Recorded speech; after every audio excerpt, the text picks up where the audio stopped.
Bienvenidos todos a Detox Teológica, en donde el propósito es desintoxicándonos para regresar a una teología reformada. El día de hoy estamos en la sesión 263, estamos viendo Apocalipsis, es el capítulo 3, parte 3, y estamos hablando ahora en este capítulo de las dos bestias. Es importante entender que en el capítulo 12 vimos al dragón, ¿ok? Entonces hay un paralelo entre cada una de estas figuras que se están manejando. En el 12 habíamos hablado de Juan dice que dice la serpiente, el dragón, dice Satanás como tal, y ese va a tener su contraparte, que es lo que estamos viendo, porque por eso hay una especie de comparación. El autor ese que vemos le pone como si fuera una parodia.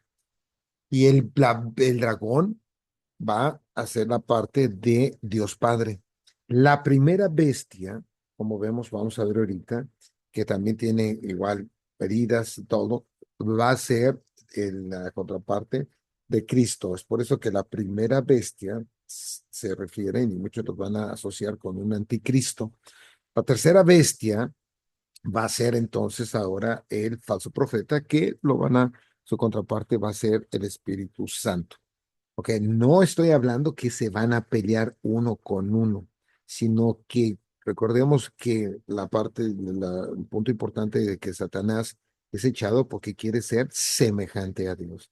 Entonces crea estas figuras, tanto el dragón es uno, ¿verdad? Obviamente Satanás como tal, y está la bestia que entra con esta persona que va a ser, o sea, no es que sea una bestia como tal, sino es el equivalente que sería el anticristo, esta persona, y después viene el falso profeta que va a apuntar allá. Ok, entonces él quiere ser, recordemos, como Dios. Y es por eso que tiene estas tres partes básicamente iguales. Vamos a leer ahorita no todo, pero vamos a leer de los versículos que ya vimos y los que vamos a ver, los pongo en azul.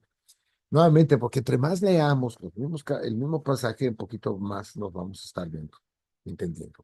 El título es Las dos bestias, ¿no? Me paré sobre la arena del mar, este es Juan, en una visión, y vi subir, por eso es vi, y recordemos que las visiones no quiere ver que ve exactamente una bestia, es simbolismo. En la Biblia todas las visiones de que se hablan no son lo que está describiendo. Entonces es un error. Y si ustedes checan, por ejemplo, hasta en Google, en YouTube, los ángeles y cómo lo describen y la bestia, van a ver cada figura tan más, ahora sí, este, llena de imaginación y de la propia gente y de su propia mente, pero eso no es nada, ¿no? No es así. Entonces dice, y vi subir del mar una bestia que tenía 7 cabezas y 10 cuernos, y en sus cuernos 10 diademas, y sobre sus cabezas un nombre blasfemo. Y la bestia que vi era semejante a un leopardo, y sus pies como de oso, y de su boca como boca de león. Y el dragón le dio su poder y su trono y grande autoridad. Vi una de sus cabezas como herida de muerte, pero su herida mortal fue sanada. Porque vean esta cuestión de lo que yo decía, ¿no? Estaba herida, ¿no? Y se maravilló toda la tierra en pos de la bestia y adoraron al dragón, ¿ok? Que había dado autoridad a la bestia. Y si ven ahorita ustedes, hay una similitud también cuando hay autoridad. Jesucristo dice, porque la autoridad me la dio el Padre y todo. Entonces hay esos paralelos que es importante verlos. Vi una de sus cabezas como herida de muerte, pero su herida mortal fue sanada y se maravilló toda la tierra en pos de la bestia. Y adoraron al dragón, o sea, Satanás en este caso, que había dado autoridad a la bestia, el anticristo en este caso. Y adoraron a la bestia diciendo, ¿quién como la bestia, quién podrá luchar contra ella? Ahora, hemos visto esos 4 versículos. En estos versículos que vamos a ver, dice, también se le dio boca que hablaba grandes cosas y blasfemias. Vean lo opuesto, la blasfemia. Y se le dio autoridad para actuar 42 meses. Esta autoridad, y como comentamos, si se le dio autoridad a Cristo y se le dio, entonces hay un paralelo.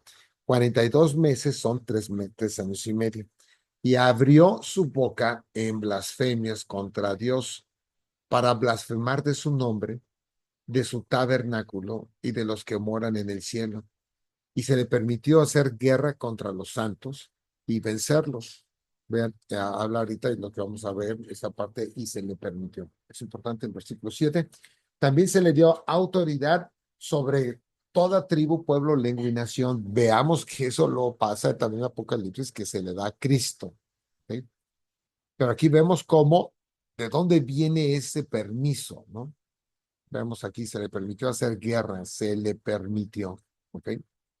Lo que ellos se dan el permiso, y lo adoraron todos los moradores de la tierra cuyos nombres no estaban escritos en el libro de la vida del Cordero, que fue inmolado desde el principio del mundo. Si alguno tiene oído, oiga, si alguno lleva en cautividad, va en cautividad, si alguno mata a espada debe ser, ser muerto. Aquí está la paciencia y la fe de los santos. ¿Ok? Después aquí no voy a leer tantito, que eso lo vamos a ver más adelante. Vi otra vez, esta es la segunda que habíamos comentado, que subía de la tierra y tenía dos cuernos, semejantes a los dos a los de un cordero, pero hablaba como dragón y ejerce toda la autoridad de la primera bestia en presencia de ella y hace que la tierra y los moradores de ella adoren la primera bestia cuya herida mortal fue sanada. También hace grandes señales de tal manera que aún hace descender fuego del cielo a la tierra delante de los hombres. Son imágenes también de lo que vemos en otros pasajes de la Biblia. Y engaña, es importante, y engaña a los moradores de la tierra con las señales que se les permitió hacer en presencia de la bestia, mandando a los moradores de la tierra que le hagan imagen a la bestia que tiene la herida de espada y vivió. Y se le permitió infundir aliento a la imagen de la bestia para que la imagen hablase e hiciese matar a todo el que no lo adorase. Dice, y hacía que a todos, pequeños y grandes, ricos y pobres, y libres y esclavos, se les pusiese una marca en la mano derecha o en la frente, y que ninguno pudiese comprar ni vender, sino que el que tuviese la marca, la marca o el nombre de la bestia o el número de su nombre. Aquí hay sabiduría. El que tiene entendimiento cuente el número de la bestia, pues es número de hombre y su número es 666. Vamos a ver ese número, pero esto también vamos a tener que ligar rápidamente con el capítulo 14. Aquí hay muchas cosas que se van a estar viendo, pero he comentado también el nombre. Cuando hablamos del nombre, también vamos a ver aquí que esta hay una relación principalmente con Éxodo capítulo 20, el versículo 7, que habla de que no usarás el nombre de Dios en vano y todo. Aquí viene, es más, ese versículo, vamos a explicarlo un poquito más para que se entienda qué realmente significa. Muy bien, vamos a ver el 5 y los comentarios. Dice aquí las referencias a Daniel, porque hemos visto que Juan utiliza mucho a Daniel. No podemos entender o estudiar el Apocalipsis si no estamos comparándolo o leemos, entendemos Daniel y también Ezequiel y más versículos, más capítulos, pero principalmente de Daniel. Sobre la bestia dice, y la recepción de su autoridad en los versículos del 1 al 4 se desarrollan más ampliamente ahora en los versículos 5 al 8. O sea, hay más explicación. El propósito de estas alusiones reiteradas a Daniel es mostrar que el cumplimiento de la profecía sobre la opresión de Israel, que habla Daniel, a manos de un adversario divino y demoníaco, ¿ok? En este caso va a entrar obviamente Satanás, pero entra aquí con los de Babilonia, porque para el pueblo judío, Babilonia representa toda la cuestión de opresión, de pecado. Y esto es por eso que más adelante va a ser la, la gran ramera o la Babilonia. No quiere decir que era la ciudad, porque ahorita ya ni siquiera existe como tal. Entonces, dice, divino y demoníaco comenzó con la muerte y resurrección de Cristo y continúa cumpliéndose en la persecución de la iglesia. Observen, ¿no? Cómo comienza todo la opresión de Israel a manos de un adversario divino y demoníaco comenzó con la muerte y resurrección de Cristo. ¿Por qué comienza realmente desde ahí? Porque es cuando es echado, lo vimos en el capítulo 12. ¿Ok? Es tan fuerte y tan importante en cuestión de victoria de Cristo en la resurrección que es echado y continúa cumpliéndose en la persecución de la iglesia. Es decir, empieza y seguimos con ese mismo problema. Ahora, quiero que observemos que la persecución, la de Satanás, ciertamente tiene al mundo y hay mucha maldad y ahí está, pero los ataques y toda esta cuestión de persecución va a ser a los creyentes principalmente. Es por eso que el creyente tiene que tener en su vida como un signo también de persecución, de sufrimiento como tal. Es una consecuencia, no es que la tengo que tener para yo sentirme cristiano o creyente, porque también es eso caería en un pietismo. Hay gente que quiere decir, es que yo sufro y por lo tanto y quiero sufrir y no importa porque por eso me confirma. No, eso no, eso es un pietismo como tal. Hay que ser un poquito más mesurados en ese concepto. La referencia del versículo 5, donde la bestia ejerce su autoridad mediante la palabra durante un periodo de 3 años y medio, o los 42 meses, constituye una alusión conjunta. Vean aquí, otra vez, Daniel 7, versículos 6, 8, 11, 20, 25. Veámoslo rápidamente, porque la gran parte de dicha alusión está tomada palabra por palabra de estos textos de Daniel. Y observen bien en el versículo 6 del capítulo 7 de Daniel. Después de esto, dice, miré y aquí otra, semejante a un leopardo con 4 alas de ave en sus espaldas y tenía también esta bestia 4 cabezas y le fue dado dominio. Vean, igual. Mientras yo contemplaba el versículo 8 los cuernos, y aquí que otro cuerno pequeño salía entre ellos y delante de él fueron arrancados 3 cuernos de los primeros, y aquí que este cuerno tenía ojos como de hombre y una boca que hablaba grandes cosas. O sea, vean las palabras, la similitud. Yo entonces en el 11 miraba a causa del sonido de las grandes palabras que hablaba el cuerno, miraba hasta que mataron a la bestia y su cuerpo fue destrozado y entregado para ser quemado en el fuego. Asimismo, en el 20, acerca de los 10 cuernos que tenía en su cabeza y del otro que le había salido, delante del cual había caído 3, este mismo cuerno tenía ojos y boca que hablaba grandes cosas y parecía más grande que sus compañeros. Veamos que todos estos cuernos son de reinos. Lo explica más adelante también. Y hablará palabras contra el Altísimo. Vean esta cuestión de blasfemia y a los santos del Altísimo, es decir, a todos nosotros, quebrantará. Vean que desde Daniel viene, y vemos también a todos estos que estaban en Babilonia, les fue también, los castigó también bastante y también los quebrantó. Y pensará en cambiar los tiempos y la ley y serán entregados en su mano hasta tiempos y tiempos y medio tiempo. Vean que estos serán entregados, ¿no?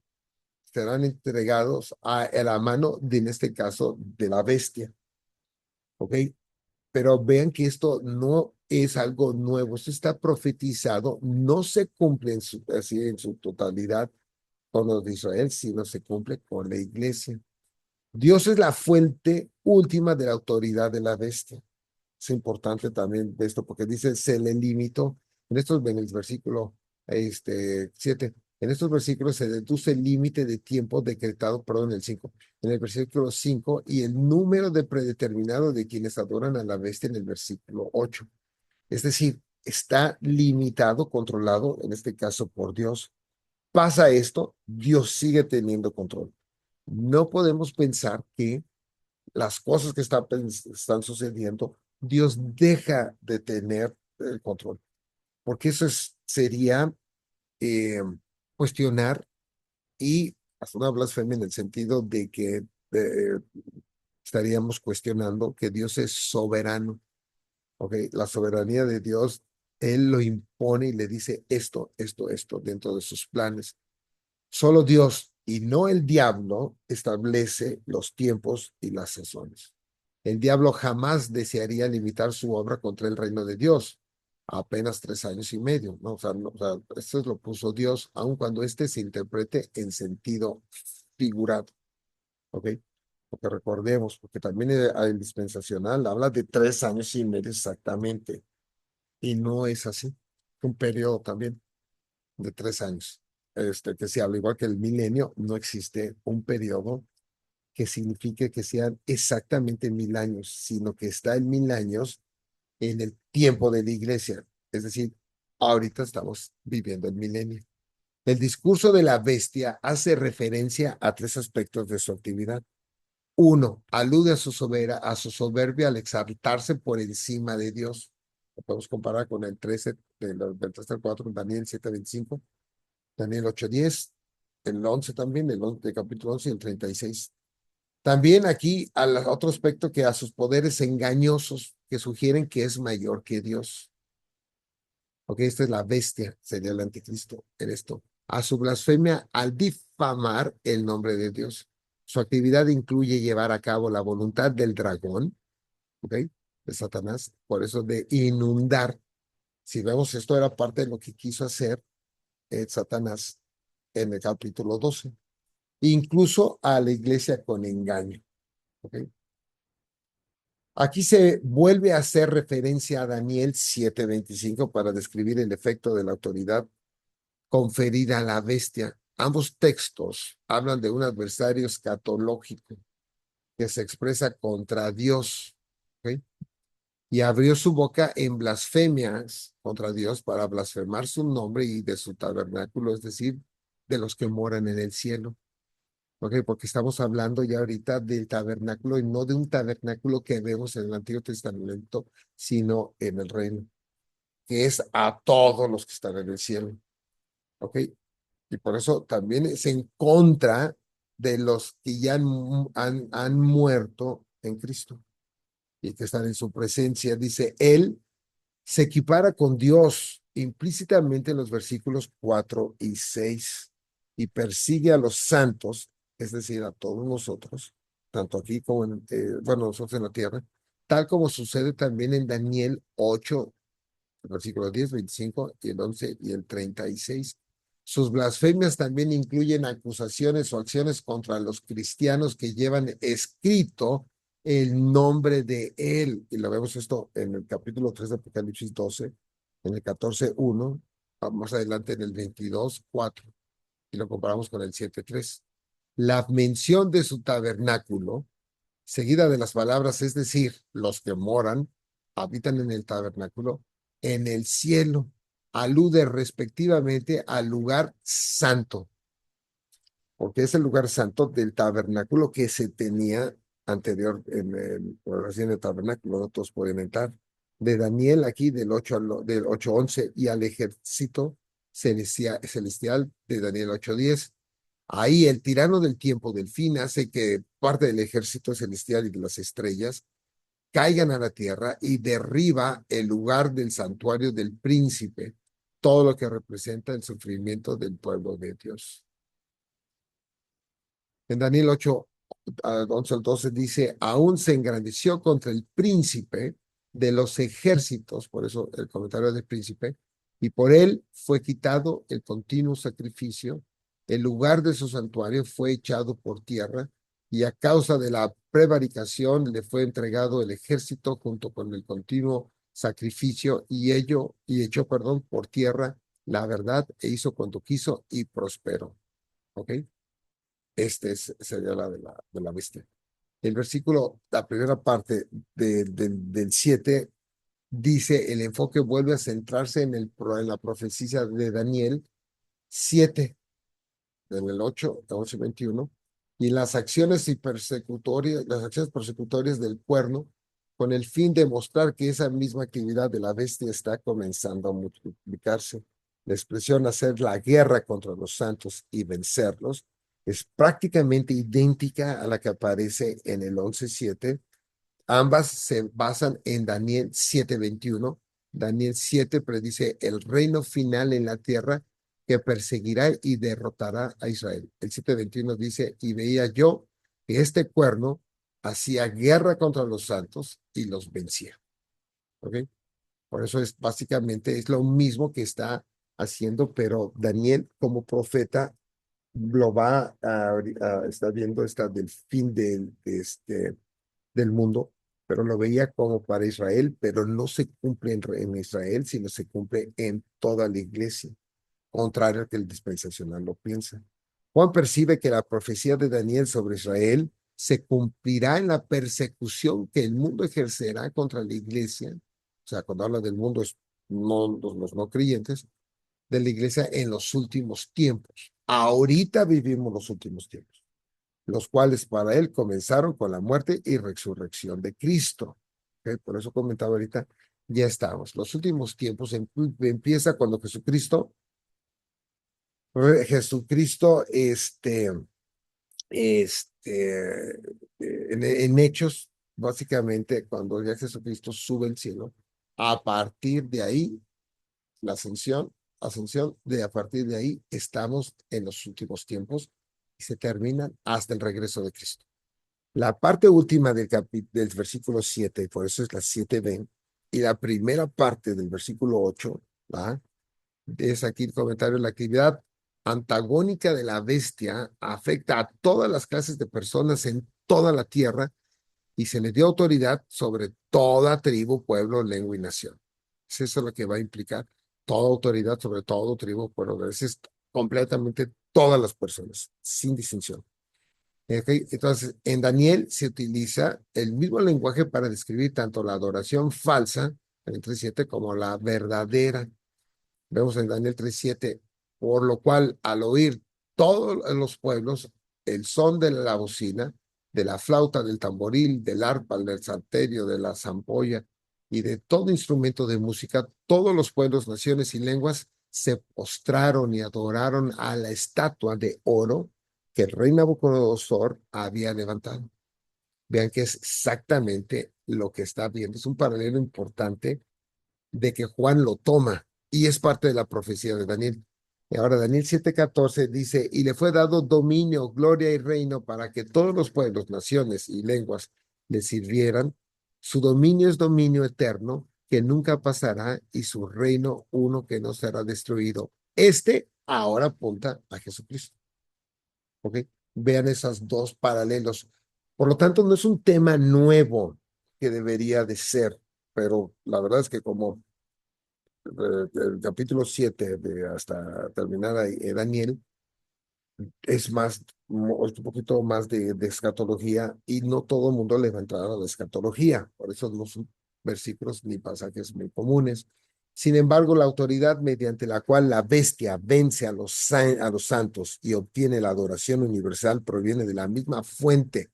En última instancia, Dios, que como lo indica la cláusula de autorización otorgada, de la que al apóstol dice, el Cordero triunfará sobre la bestia, recibirá autoridad y obtendrá la adoración universal. Vean que para que ellos creen que viene una guerra de Armagedón y que todo y que eso tampoco está correcto. Pero vean aquí que la autoridad que lo pasa, lo que tiene soberanía, el que marca y maneja el tiempo, la historia, es Dios y no es Satanás. Por eso se le limita y también dentro de Daniel, dice ahí, triunfará el Cordero sobre la bestia, recibirá autoridad y obtendrá adoración universal. No es de que venga algo, sino que ya triunfó. ¿Me explico? Esta cuestión, este punto es de que ya triunfó en la cruz, resucita y ascendió. Y por eso es echado Satanás. Entonces, y por eso él gobierna, pero está esperando nada más los tiempos, como dice Pablo, reconciliando todas las cosas del universo en Cristo. Cuando usted termine esto, ya vendrá. Todos los en la parte segunda del octavo, dice, todos los habitantes de la tierra adorarán a la bestia, es decir, todos aquellos cuyos nombres no han sido escritos desde la fundación del mundo. Ok, eso es importante ver porque aquí se puede desprender varias cosas, pues un pequeño paréntesis, porque antes de la fundación del mundo, nadie de nosotros este, había nacido. Entonces, va a haber una pregunta, por ejemplo, cuando nace. Entonces, aquí, si decimos que el hombre es alma y espíritu, ¿en dónde está el alma? Lo vamos a ver más adelante, no tengo estas preguntas, pero ¿en dónde está el alma? ¿En qué momento está el alma? Creo, ¿no? Pero entonces, como Dios sabe y está escribiendo nuestros nombres antes de esta fundación. Recordemos que es Dios y Él lo sabe todo. ¿Ok? En el libro de la vida del Cordero que fue inmolado. Vean que el libro de la vida del Cordero, la vida está en el Cordero. Muy bien. Ahora, teniendo presente el contexto de Daniel 7, no es de extrañar que ahora cobren relevancia el libro o libros mencionados en Daniel 7:10 y 12:1. Y ahorita lo vemos, y también vemos aquí como en el Salmos 69:28 dice, y también hace referencia a eso. Lee un poquito atrás. Sea su palacio asolado y sus tiendas no haya morador. El 26, porque persiguieron al que tú heriste y cuentan del dolor de los que tú llegaste. Pon maldad sobre su maldad y no entren en tu justicia. Y vean aquí, sean raídos, completamente quitados del libro de los vivientes y no sean escritos entre los justos. ¿Ok? Vean aquí este libro de la vida, que es el libro de los justos. Porque entonces la noción de predestinación se expresa mediante la frase desde la fundación del mundo, tanto aquí como en Apocalipsis 17:8. El hecho de que los santos estuvieran inscritos en el libro antes de que comenzara la historia, se deduce que, según se afirma, los adoradores de la bestia no lo estaban. ¿Ok? Eso es importante. Se asume aquí este, el hecho de que los santos estuvieran inscritos en el libro antes de la que comenzara la historia de la fundación del mundo, de la tierra. Se deduce que, según se afirma, los adoradores de la bestia no estaban. Nada más se habla del otro, pero la implicación es que los otros no estaban. Entonces, este libro contrasta con los libros que registran los pecados de los impíos. Vean esto y lo vamos a ver en el 20:12 al 13, que es en el de abajo, y dice, y vi los muertos, grandes y pequeños, de pie ante Dios, y los libros, en plural, fueron abiertos, y otro libro fue abierto, el cual es el libro de la vida. Vean esos libros donde están todo creyente, y en los libros todas las cosas que hicieron, porque recordemos que esto es un marco legal. Entonces, sobre eso, en una cuestión legal, dice, bueno, de qué se le acusa, qué es lo que se tiene, qué han hecho mal, y ahí va a estar todo. Por eso todo el mundo vamos a dar cuentas en ese caso. Y fueron juzgados los muertos por las cosas que estaban escritas en los libros. Vean, el motivo del juicio están por lo que están escritos, según sus obras, lo que ellos hicieron. Y el mar entregó los muertos que había en él. Recordemos que el mar es todo el caos y la muerte y el Hades, y entregaron los muertos que había en ellos y fueron juzgados cada uno según sus obras. Nadie se va a escapar. Por eso mucha gente dice, es que el juicio, el pago lo hacen en vida. No es cierto. Eso no es cierto.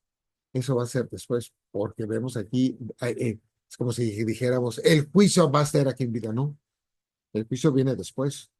Y aquí vemos que están todos y todos van a estar juzgados según todo lo que hicieron, sus obras. Y en los que estemos en el libro de la vida, seremos juzgados también por obras, pero por las de Cristo que fueron imputadas hacia nosotros, y por lo tanto no tenemos, y como Él ya murió y todo, entonces es por eso también que Pablo habla que nosotros estamos sentados en lugares celestiales. Así de seguro lo ve. Entonces, ahí es un concepto que hemos visto anteriormente en esta doctrina, en la cuestión de ya, pero todavía no. Ya estamos en el cielo, pero todavía no estamos en el cielo porque estamos aquí. ¿Ok? Más adelante. Después aquí dice, este, la noción de un libro de la vida para los justos y de libros de juicio para los malos se basa en la misma idea dual presente en Daniel, concretamente en Daniel 12, del 1 al 2, un libro de redención, y Daniel 7:10, libros donde se registran las acciones pecaminosas de los impíos. Entonces, veamos aquí del 1 al 12, en aquel tiempo se levantará Miguel, el gran príncipe, que está de parte de los hijos de tu pueblo, y será tiempo de angustia, cual nunca fue desde que hubo gente hasta entonces, pero en aquel tiempo será libertado tu pueblo, todos los que se hallen inscritos en el libro, y muchos de los que duermen en el polvo de la tierra serán despertados, unos para vida eterna y otros para vergüenza y confusión perpetua. Es un tema que cuando se levantan En esta confusión perpetua y para vergüenza y confusión perpetua, más adelante, en el capítulo que sigue, vamos a hablar y introduciremos el tema del infierno, ¿ok? El infierno como tal. Entonces, es un tema interesante. Después dice aquí en Daniel 7:10, estuve mirando hasta que fueron puestos tronos y se sentó una anciana de días, cuyo vestido era blanco como la nieve y el pelo de su cabeza como lana limpia, su trono llama de fuego y las ruedas del mismo fue ardiente, un río de fuego procedía y salía desde delante de él. Millares de millares le servían y millones de millones asistían delante de él. El juez se sentó y los libros fueron abiertos. Vean el concepto del libro. Es sumamente interesante. La expresión el cordero que fue inmolado puede indicar que es el cordero quien posee el libro o bien que el cordero es la fuente de vida. Por eso habla les comentaba que decía de la vida del libro del cordero asociada a dicho libro. En cualquier caso, él tiene soberanía sobre quien tiene vida y quien no. Por eso el Cordero, en este caso Cristo, ¿verdad? Es el que es el Cordero, es el juez. ¿Ok? Dice para ahora unas preguntas ya para terminar aquí rápidamente para reflexionar sobre la bestia. El autor lo llama como parodia de Cristo, porque esta es la primera bestia y nuestra respuesta al gobierno civil. Estos versículos presentan a la bestia como una contraparte demoníaca de Cristo. Recibe su autoridad del dragón, tal como Cristo recibe la suya del Padre. Ha sido herido de muerte, al igual que Cristo, pero Cristo resucitó y el otro ya va a estar y va a ser destruido. Su fin es la muerte, estar en el infierno. Y ha experimentado una resurrección aparente. Ejerce poder en la tierra a través de los gobiernos, sería la bestia, de los gobiernos humanos, oponiéndose al dominio de Cristo ascendido, porque está en el cielo, y corrompiendo el orden divino para el gobierno civil. Ok, veamos que corrompe el orden para el divino, el orden divino para el gobierno civil, es decir, en la tierra. Ok, para los que lean y que sepan de leyes, esto va a dar un poquito más de sentido, porque dice, tal como se expone en Romanos 13, del 1 al 7. Vamos a leerlo rápido. Romanos 13, del 1 al 7. Sométase toda persona a las autoridades superiores, porque no hay autoridad sino de parte de Dios, y las que hay por Dios han sido establecidas. De modo que quien se opone a la autoridad o a lo establecido por Dios resiste, y los que resisten acarrean condenación para sí mismos, porque los magistrados no están para infundir temor al que hace el bien, sino al malo. ¿Quieres, pues, no temer la autoridad? Haz lo bueno y tendrás alabanza de ella, porque es servidor de Dios para tu bien, pero si haces lo malo, teme, porque no en vano lleva la espada, pues es servidor de Dios, vengador para castigar al que hace lo malo, por lo cual es necesario estarle sujetos, no solamente por razón de castigo, sino también por causa de la conciencia, pues por esto pagáis también los tributos, porque son servidores de Dios que atienden continuamente a esto mismo. Pagad a todos lo que debéis, al que tributo, tributo, al que impuesto, impuesto, al que respeto, respeto, al que honra, honra. Entonces, aquí es algo importante porque este, mucha gente va a decir, oye, los que conocen del sistema legal, así pues es todo lleno de corrupción. Pero la explicación es porque está atacando Satanás, la bestia en este caso. ¿Ok? Está atacando y corrompe a todo. Y va en contra, es el ataque. Después dice, sí, como sugiere el comentario, Dios es la fuente incluso de la autoridad de la bestia. Debería esto, tal como se indica el comentario, acrecentar en lugar de disminuir nuestra concepción de la soberanía de Dios. Es una pregunta interesante porque choca. Mucha gente nada más quiere decir, no es que esto no es de Dios y esto Dios no, y esto no puede ser, no, Dios no puede estar involucrado porque entonces sería mal. No, Dios es soberano aún así y le da permiso esto, sigue estando en control de Dios. ¿Cómo brindan estos versículos consuelo y seguridad a la iglesia que sufre hoy en día? Difícil, ¿no? Porque va a decir, ¿cómo puede tener un consuelo que también Dios ha permitido en esta persecución? Ha llevado Esto a algunos creyentes occidentales, o sea, nosotros, a considerar que el Apocalipsis solo es aplicable a los tiempos inmediatamente anteriores al regreso de Cristo. Es un concepto equivocado, ¿no? Porque lo ven y dicen, no, entonces eso va a ser antes de que venga el Cristo, es lo que va a pasar, no ahorita. Pero la verdad es que está. Dice, momento en el que sí creen que los cristianos sufrirán persecución. Esa es la pregunta. Para terminar, esto es lo que vamos a ver en los siguientes dos versículos, pero es lo que se va a hablar en estos versículos, donde se exhorta a los creyentes genuinos. ¿Ok? Es importante tener la atención que también tiene este adjetivo, que son genuinos. Quiere decir que, desde el punto de vista también del autor, en este caso, hay que no son genuinos. Y eso es cierto. Por eso en las iglesias hay de todos. A discernir entre la adoración verdadera y la falsa para perseverar en su fe. ¿Ok? Este es el punto. Entonces, la adoración verdadera y la falsa para perseverar en su fe. Estamos aquí. Los invito entonces a seguir checando esto, verlo, checar los pasajes un poco más y las referencias para ir reforzando y teniendo más contexto de las cosas.